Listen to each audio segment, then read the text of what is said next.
I'm Sky, and you're watching Check Your Potential. And today we have a very special interview for you.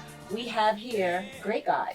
Grea8 Gawd in the building. What's going on? Oh man, everything is beautiful. I can't complain one bit. Good. So I want to start by just explaining where you're from. Mm-hmm. So just explain to the viewers where you're from and how it was like growing up where you're from. Okay, so I was born in Milwaukee, Wisconsin. Okay. After Milwaukee, Wisconsin, I lived there till I was about 3 years old. After that, I moved to to Waterloo, Iowa, then Des Moines, Iowa.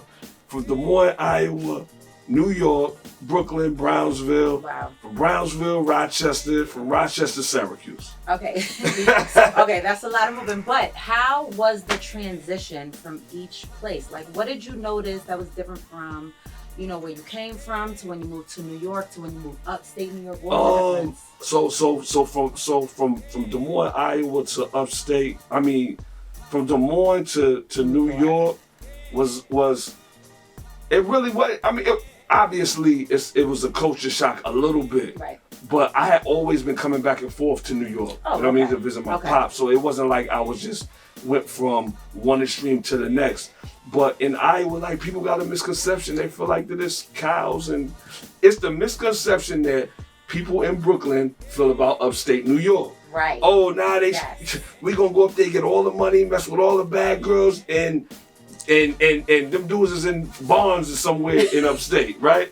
So it was that, but like Des Moines was it was same, street dudes hustling.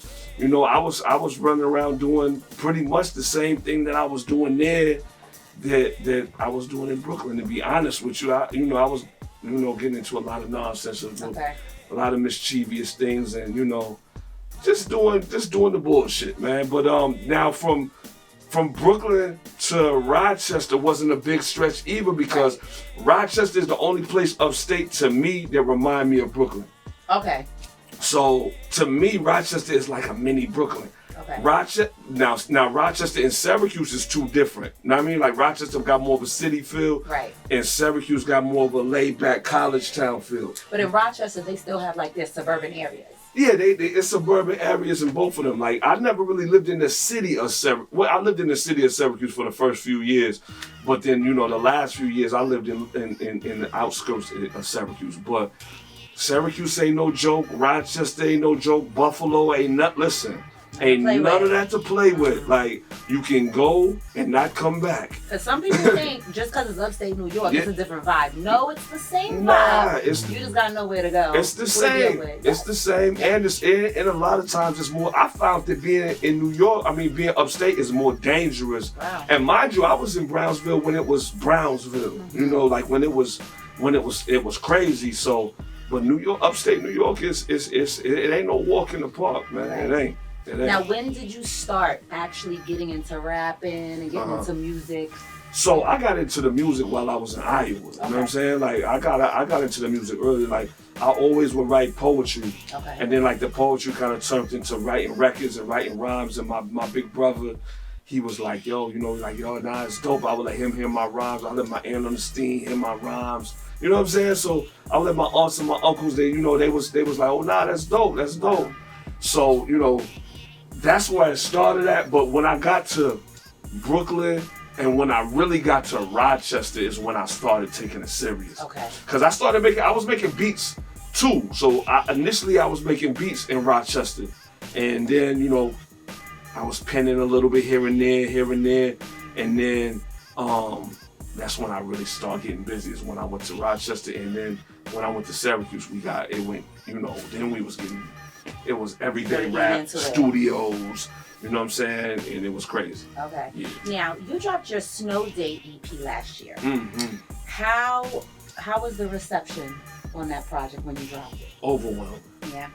I'm not gonna lie, like, I dropped Snow Day, and for me it was a situation where, like, yo, let me just put something out there and let's just see how the people feel about it, right?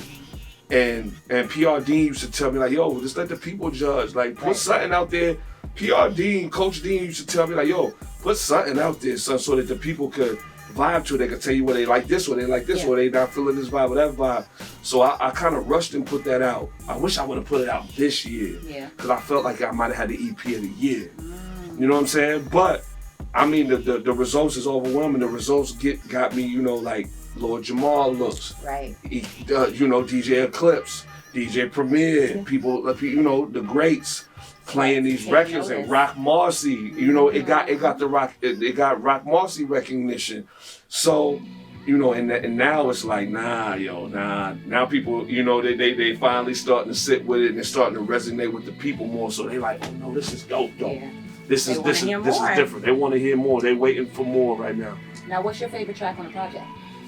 Thanks for Nothing. Yeah. Thanks for Nothing is my favorite record because, you know, like in rap, it's like we all heard every story. Like it's nothing that we heard that like, nah, we done heard it all. We heard every hustle story. We heard every 8 ball to 5 bricks to the Ferrari, and you know what I mean? Yeah. Thanks for Nothing is about the fiend. I gave the user this perspective and put myself as the user and saying like, yo, bro, like, you know, without me, it ain't no you. You know, understand? So I don't feel like that I ever in hip hop heard the perspective of the fiend, how we make the fiends feel, that we deal with every day, and that's paying our bills, literally bringing new TVs, get a half price sweater new. You know what I'm saying? Without the user, you don't get none of that. Without the user, like if I buy a brick and I don't got nobody that's gonna smoke it or sniff it, what we doing? Nothing. It's over. So I wanted to give it, but I say that's my favorite joint is because I feel like, and y'all correct me if I'm wrong, but that's a record that nobody ever did in this world. I don't think we ever heard that perspective. I can't think of anything offhand. And they say ain't nothing new under the sun. It might be somebody in their crib that got it in the hard drive. Like I had thousands of records in my hard drive. They was scared to put them out. Yeah.